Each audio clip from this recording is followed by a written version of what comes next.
Hello everyone, welcome back to .NET Technical. This is the continued part of Top 30 ASP.NET Core Interview Questions and Answer series. This is the part 5. Please watch the previous video of this series. Link shared in the description. So let's get started. First one, what is Tag Helper in ASP.NET Core? The tag helper are reusable component for automating the generation of HTML in user pages. Tag helper target specific HTML tags. A tag helper allows you to continuously modify or add HTML element from server-side code. This feature is available in ASP.NET Core 2.0 or later. ASP.NET Core framework include a number of predefined tag helper targeting many commonly used HTML elements such as anchor tag element, image tag element, form tag element, label element, and link element, etc. Basically, tag helper is C# classes that used to generate HTML element in order to run server-side code from Razor View. Tag helper provide HTML-friendly environment experience.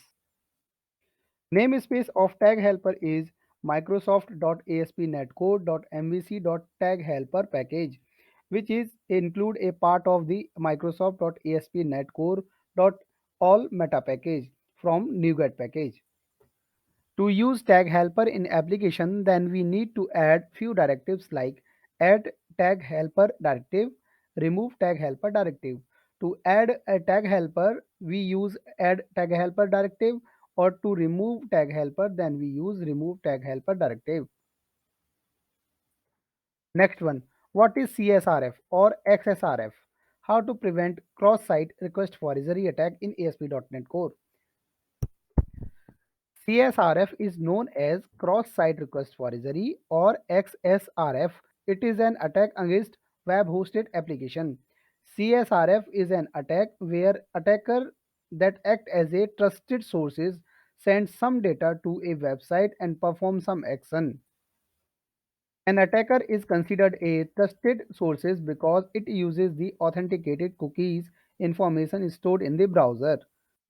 For example, a user visits some site like www.bankaccount.com, then browser perform authentication successfully and store the user information in cookie and then perform some action.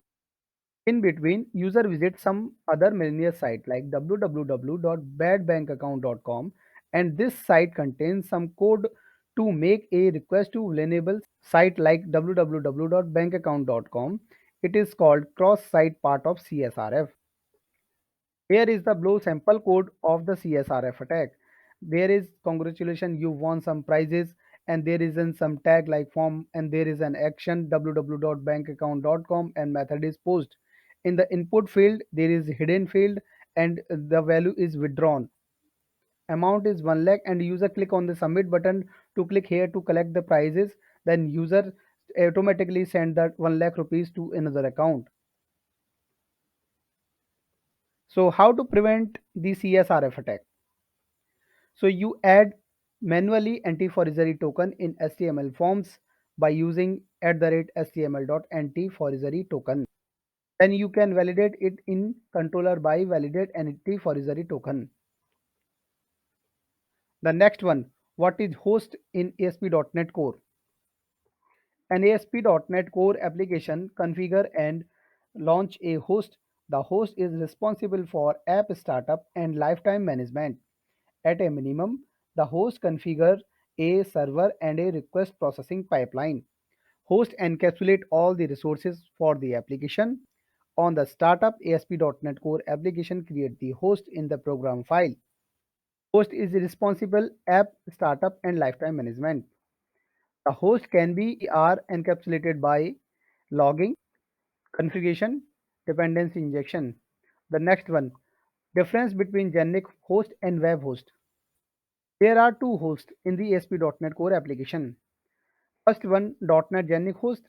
The next one is ASP.NET Core Web Host. Generic Host. It is recommended and ASP.NET Core template build a .NET Generic Host on application startup. Web Host. Web Host. It is only used for Backward compatibility.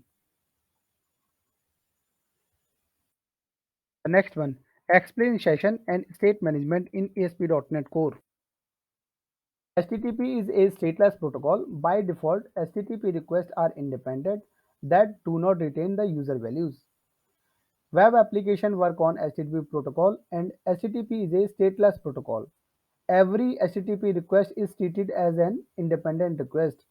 The server does not know about the variable values which are being used in the previous request.